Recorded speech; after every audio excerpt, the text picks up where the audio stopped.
ಬನಶಂಕರಿ ದೇವಸ್ಥಾನವು ಕರ್ನಾಟಕದ ಬಾಗಲಕೋಟೆ ಜಿಲ್ಲೆಯ ಬಾದಾಮಿ ಬಳಿ ಇರುವ ಬನಶಂಕರಿ ಗ್ರಾಮದಲ್ಲಿ ಸ್ಥಿತವಾಗಿದೆ.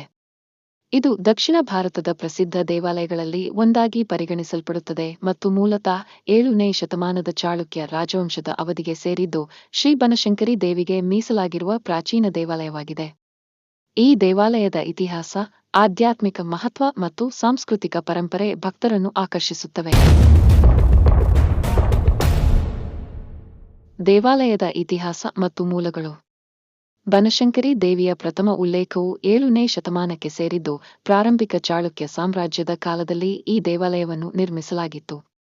ಶ್ರೀ ಬನಶಂಕರಿ ಅಥವಾ ಬನದೇವಿ ಎಂಬುದು ದೇವಿ ಪಾರ್ವತಿಯ ರೂಪವಾಗಿದ್ದು ಅರಣ್ಯದ ಅಧಿದೇವತೆಯಾಗಿಯೂ ಸ್ಥಳೀಯರ ರಕ್ಷಣಾಕಾರಿಣಿಯಾಗಿಯೂ ಪೂಜಿಸಲ್ಪಡುತ್ತಾಳೆ. ದೇವಿ ಬನಶಂಕರಿ ಜನಸಾಮಾನ್ಯರಿಗೆ ದುಷ್ಟ ಶಕ್ತಿಗಳಿಂದ ರಕ್ಷಣೆ ಒದಗಿಸುತ್ತಾಳೆ ಎಂದು ನಂಬಲಾಗಿದೆ. 3 ದಿಕ್ಕುಗಳಿಂದಲೂ ಸಿಗುವ ಪ್ರವೇಶದ್ವಾರಗಳು, ಪಥದ ಮೇಲೆ ತೂಗುವ ದೀಪಸ್ತಂಭಗಳು ಮತ್ತು ಚತುಷ್ಕೋನ ಆವರಣವು ದೇವಾಲಯವನ್ನು ಅಲಂಕೃತಗೊಳಿಸುತ್ತವೆ. ದೇವಾಲಯದ ಹೊರಭಾಗದಲ್ಲಿ ಕಲ್ಲಿನ ಹಿನ್ನೆಲೆಗಳಲ್ಲಿ ಶಕ್ತಿಯ ಮತ್ತು ಸಮುದ್ರಮಥನದ ಕಥೆಗಳ ಚಿತ್ರಣವನ್ನು ಕಾಣಬಹುದು.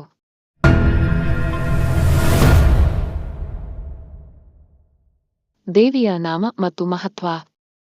ಬನಶಂಕರಿ ದೇವಿಯು ಅರಣ್ಯದ ತಾಯಿಯೇ ಎಂಬ ಅರ್ಥ ಹೊಂದಿರುವ ವನದೇವಿಯೇ ಅಥವಾ ಬನಶಂಕರಿಯೇ ಎಂದು ಕರೆಯಲ್ಪಡುತ್ತಾಳೆ.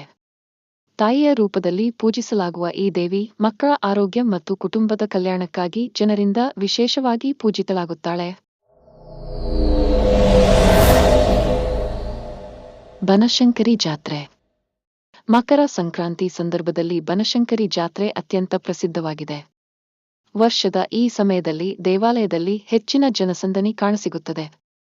ದೇವಿಯ ರಥೋತ್ಸವವು ಮುಖ್ಯ ಆಕರ್ಷಣೆಯಾಗಿದ್ದು ರಥವನ್ನು ಭಕ್ತರು ಎಳೆಯುತ್ತಾರೆ. ಇದು ಭಕ್ತಿ ಮತ್ತು ಸಾಂಸ್ಕೃತಿಕ ಪರಂಪರೆಯ ಸಾಕ್ಷಿಯಾಗಿದ್ದು ಸ್ಥಳೀಯ ಆಚಾರ ವಿಚಾರಗಳ ಮೆರುಗು ನೀಡುತ್ತದೆ.